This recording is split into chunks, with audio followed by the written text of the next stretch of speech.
Hello everyone, welcome back to my YouTube channel. So आज हम जो पढ़ने वाले हैं chapter number 3, fibre to fabric. Okay, so let's start. Paheli and Boojho won the first prize in science quiz competition held at the school. They were very excited and decided to use the prize money to buy clothes for their parents. When they saw a large variety of clothes, they got confused. क्या होता है, पहेली और बूझो जो होते हैं दोनों जीतते हैं first prize science quiz competition में अपने स्कूल में। तो वो बहुत ज़्यादा एक्साइटेड होते हैं और वो डिसाइड करते हैं कि इस प्राइज़ मनी का कुछ यूज़ किया जाए। और अब वो क्या कर रहे हैं, उस प्राइज़ मनी को यूज़ करने के लिए वो अपने लिए कुछ न्यू कपड़े खरीदने वाले हैं। जब वो देखते हैं कि क्लोथ का जो मटेरियल है बहुत ज़्यादा है, तो वो क्या करते हैं, कंफ्यूज हो जाते हैं। वो शॉपकीपर को कहते हैं, the shopkeeper explain that some clothes और फैब्रिक व कॉटन एंड सम व सिंथेटिक। शॉपकीपर उन्हें बताता है कि कुछ जो कपड़ा है वो फैब्रिक का है और कुछ सिंथेटिक वाला है। So he also had woollen mufflers and shawls. उनके पास वुलन मफलर्स और शॉल्स भी होते हैं। There were many silk saris as well. Paheli and Boojho felt very excited. वहाँ पे सिल्क की साड़ीज़ भी होती हैं। तो पहेली और बूझो बहुत सारा एक्साइटेड होते हैं वो लोग। They touch and felt these different fabrics. वो टच करते हैं उनको, फेल्ट करते हैं उन सारे फैब्रिक्स को। Finally they bought a woollen muffler and cotton sari. तो फिर वो डिसाइड कर लेते हैं कि उन लोगों को वुलन मफलर और एक साड़ी लेनी है कॉटन की। After their visit to the cloth shop, Paheli and Boojho begin to notice various fabrics in their surrounding. अब जब वो चीज़ें, जब इंसान क्या करता है, किसी चीज़ को छूता है, किसी चीज़ को परखता है, प्रैक्टिकली देखता है, तो वो फिर अपनी लाइफ में भी देखने लग जाता है कि कहाँ कहाँ पे हम इस चीज़ का यूज़ कर रहे हैं लाइफ में। तो वो देखते हैं, they found that bedsheet, blankets, curtains, table cloth. जितनी भी बेडशीट हो गई, ब्लैंकेट्स हो गए, कर्टेन्स हो गए, टेबल क्लॉथ्स, उनको देखते हैं अपने घर में। टॉवल्स हो गए, dusters were made from different kinds of fabric. Even their school bag and the gunny bags were made from some kind of fabric. Even उनका जो स्कूल बैग है और उनका गनी बैग है वो भी किसी ना किसी फैब्रिक से बना है। They try to identify this fabric as cotton, wool, silk और सिंथेटिक। अब वो ट्राई करते हैं कि वो सारे फैब्रिक को क्या करें, आइडेंटिफाई करें कि कौन सा कॉटन है, कौन सा वुल है और कौन सा सिल्क सिंथेटिक है। अब इसके you might have observe something similar when you try to thread a needle. आपने भी ऑब्जर्व किया होगा जब आप क्या करते हैं, थ्रेड को निडल में डालने की कोशिश करते हैं। Many a time the end of the thread is separated into a few thin strands. कुछ थिन स्ट्रैंड्स में वो जो निडल होता है वो सेपरेट होने लगता है। This make it difficult to pass the thread through the eye of the needle.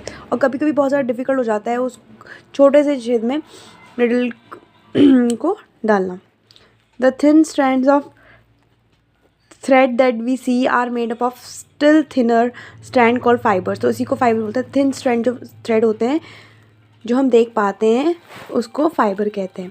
Fibre are made up of yarns, fabrics are made up of yarns and yarns are further made up of fibres. तो आप समझिए, जैसे कि जो fabric होता है वो किससे बना होता है, यार्न से, और यार्न फिर से फर्दर बना होता है फाइबर से। Where do these fibres come from, लेकिन ये फाइबर्स आते कहाँ से हैं। The fibre of some fabric such as cotton, jute, silk and wool are obtain from plants and animals. कुछ फाइबर हो गए जैसे कि कॉटन हो गया, जूट हो गया, सिल्क हो गया, ये ऑब्टेन होते हैं प्लांट्स और एनिमल्स से। These are called natural fibre, इन्हें कहते हैं नेचुरल फाइबर। और कॉटन, जूट एग्जाम्पल है फाइबर जो कि हमें ऑब्टेन होता है प्लांट से। Wool and silk fibres are obtain from animal. Wool और सिल्क जो होता है ये फाइबर हमें ऑब्टेन होता है एनिमल से। Wool is obtain from the fleece of sheep और goat. It is obtain from the hair of rabbits. जैसे कि आपने कुछ फाइबर देखा होगा, कुछ एनिमल से होता है। प्लांट्स और एनिमल से जो फाइबर हमें मिलता है उसे हम कहते हैं नेचुरल फाइबर, ठीक है। और यहाँ पे आप देख सकते हैं hair of rabbits, yak and camel. Silk fibre is drawn from the cocoon of silkworm. Silk fibre कहाँ से मिलता है हमें, cocoon of silkworm. Okay, for thousands of years natural fibers were the only ones available for mainly fabrics. In last 100 years ago, or the substances which are not obtained from plants or animal sources, these are called synthetic fibers. Some examples of synthetic fiber are polyester, nylon and acrylic. अभी आपने natural fibres और synthetic fibre में देखा होगा, जो हमें plants और animal से मिलते हैं उन्हें हम नेचुरल फाइबर मिलते हैं। Which are not obtain from plants और एनिमल सोर्स, जो हमें प्लांट्स और एनिमल से नहीं मिलते उन्हें सिंथेटिक फाइबर बोलते हैं, ठीक है। तो यहाँ पे कॉटन है। Have you ever made wicks from for oil lamp, what do you use for making these wicks. The cotton wool is also use for filling mattress, quilts और पिलो। जितने भी मैट्रेस होते हैं और ये पिलोज होते हैं उसमें हम क्या करते हैं, कॉटन को यूज़ करते हैं। ओके, इसके बाद यहाँ पे है jute. Jute fibre is obtain from the stem of the jute plant, it is cultivated during the rainy season in India. Jute is mainly grown in West Bengal. Jute जो है स्टेम से मिलता है हमें, जूट प्लांट के, और ये cultivate होता है रेनी सीजन में। इंडिया में जो मेनली जो जगह है जहाँ पे जूट को उगाया जाता है वो वेस्ट बंगाल और बिहार और आसाम है।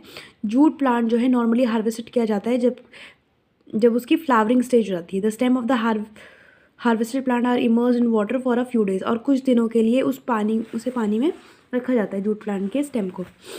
The stems rot and fibres are separate by hand. उसकी जो स्टेम हो जाती है वो सड़ जाती है और उसका जो फाइबर को हाथ से हम सेपरेट कर सकते हैं।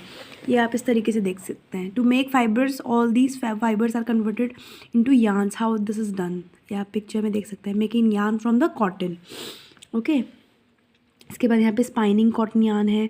Process of making yarn from fibre से आप यार्न बनाते हो, उस प्रोसेस को हम स्पाइनिंग कहते हैं। ठीक है, यहाँ पे एक सिंपल डिवाइस होती है स्पाइनिंग की जिसको कहते हैं हैंड स्पाइनल, इसको तकली भी कहते हैं। ओके, इसके बाद नेक्स्ट है यार्न टू फैब्रिक। यहाँ पे वीविंग जो है बहुत इंपॉर्टेंट डेफिनेशन है। The process of arranging 2 sets of yarn. 2 set yarn को जो उसे प्रोसेस करने में, अरेंज करने में जो मतलब उसको प्रोसेस को एक साथ फैब्रिक में लाना, उसको कहते हैं वीविंग। इसके बाद जो इसमें इंपॉर्टेंट टॉपिक है वो निटिंग है। Have you ever notice how sweaters are knitting? जैसे कि आपने पिक्चर्स में देख रहे होंगे, आप इसे बोलते हैं, आपने देखा होगा पीस ऑफ फैब्रिक होता है, उसको हम नीट करते हैं।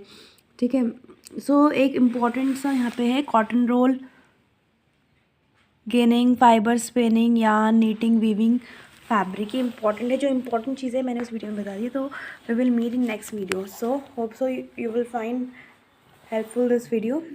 So let's meet in next video.